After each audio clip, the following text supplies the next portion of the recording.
सिलीगुड़ी से सिक्किम तक हड़कंप। NH10 9 मई से लेकर 15 मई तक बंद। नमस्कार, आप देख रहे हैं खबर समय और मैं आपके साथ रियांशी। NH10 9 मई से लेकर 15 मई तक बंद किया जा रहा है। ऐसे में सिलीगुड़ी से सिक्किम जाने वाले लोगों तथा पर्यटकों को काफी परेशानी हो सकती है। इसी को ध्यान में रखकर SHRA ने राज्य और केंद्र सरकार को चिट्ठी लिखी है। सिर्फ 3 दिन बाकी रह गए हैं, लेकिन अभी तक ना ही केंद्र और ना ही राज्य सरकार ने कोई नया फरमान जारी किया है।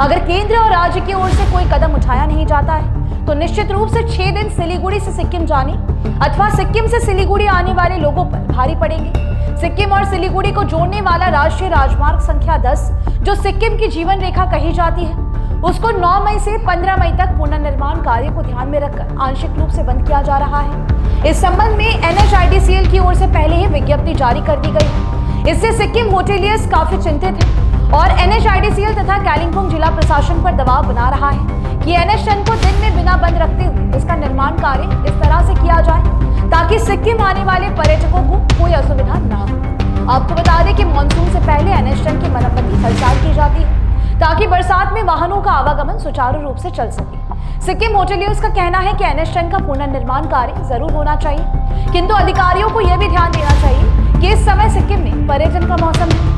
बहुत सारे पर्यटक गर्मियों में सिक्किम जाते हैं। ऐसे में अगर सड़क को बंद कर दिया जाता है तो पर्यटन क्षेत्र को काफी नुकसान होगा, जबकि सिक्किम की अर्थव्यवस्था का एक बड़ा भाग पर्यटन से आता है। Every drop of water counts. SBM Gold's water tank is the most sustainable and durable water storage solution available. Our hashtag असली commitment. आपकी जानकारी के लिए बता दूं कि कालिम्पोंग जिला प्रशासन ने सेवक रंग को राष्ट्रीय राजमार्ग NH10 के प्रस्तावित निर्माण कार्य को ध्यान में रखकर वाहनों के लिए दिशा निर्देश जारी किए हैं। NHIDCL द्वारा जारी विज्ञप्ति के अनुसार NH10 को 9 मई से लेकर 15 मई तक 2 चरणों में आंशिक रूप से बंद किया जा रहा है। पहले चरण में 9 मई से लेकर 11 मई तक NH10 पर यातायात चरणबद्ध तरीके से बंद किया जाएगा, यानी 2 घंटे के लिए पुनर्निर्माण चलेगा, फिर 1 घंटे के लिए रास्ता खोल दिया जाएगा। वहीं इसका दूसरा चरण 13 मई से आरंभ होगा, जो कि 15 तारीख तक चलेगा। कालिम्पोंग जिला प्रशासन द्वारा जारी गाइडलाइंस के अनुसार उक्त निर्धारित तिथियों में सड़क सुबह 5 बजे से 7 बजे तक, 8 बजे से 10 बजे तक, 11 बजे से दोपहर के 1 बजे तक, दोपहर 2 बजे से 4 बजे और शाम 5 बजे से लेकर 7 बजे तक बंद रहेंगी। निर्माण कार्यों के बीच में सड़क को हर 2 घंटे के बाद 1 घंटे के लिए खोल दिया जाएगा। गाइडलाइंस में यह भी कहा गया है कि पर्यटक वाहनों को इस अवधि में डिस्टर्ब नहीं किया जाएगा और उन्हें रोका नहीं जाएगा, जबकि मालवाहक ट्रक व अन्य भारी वाहनों को पुनर्निर्माण कार्य के दौरान NH10 पर चलने की अनुमति नहीं दी जाएगी। लेकिन हाँ, इस दौरान आपातकालीन तथा निर्माण कार्य से जुड़े वाहनों को भी छूट दी गई है। प्रशासन के दिशा निर्देश में अन्य प्रकार के सामान्य वाहनों के लिए सिक्किम जाने का फरमान अलगड़ा और गुरुबाथान जैसे वैकल्पिक मार्ग होंगे। यूं तो कालिम्पोंग जिला प्रशासन ने स्पष्ट कर दिया है कि पर्यटक वाहनों को किसी तरह का कोई डिस्टर्ब नहीं होगा।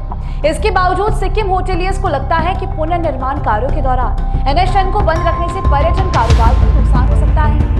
उनका कहना है कि दिन में सड़क को चालू रखा जाए और निर्माण कार्य केवल रात में ही हो, उस समय सड़क को बंद रखा जाना चाहिए। उनका मानना है कि इस तरह से सड़क पर कोई अवरोध नहीं होगा और उसका पुनर्निर्माण कार्य भी पूरा हो जाएगा।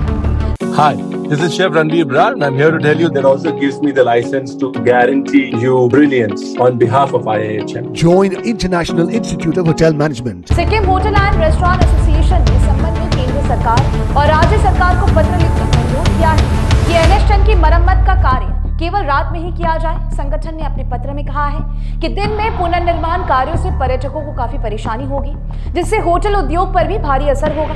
उन्होंने NHIDCL से भी अपने फैसले पर पुनर्विचार के लिए अनुरोध किया है। संगठन के अधिकारियों ने NHIDCL से विनती की है कि NH10 का मरम्मत कार्य रात्रि 10 बजे से सुबह 6 बजे तक कराया जाए।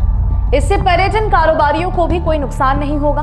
बहरहाल देखना होगा कि Sikkim hotel and restaurant association की चिट्ठी का राज्य और केंद्र सरकार पर कितना असर होता है। फिलहाल अभी के लिए दीजिए इजाजत। आपको बता दें कि आपके लिए खबर हमारे प्रतिनिधि सुरेंद्र श्रीवास्तव द्वारा लिखी गई है।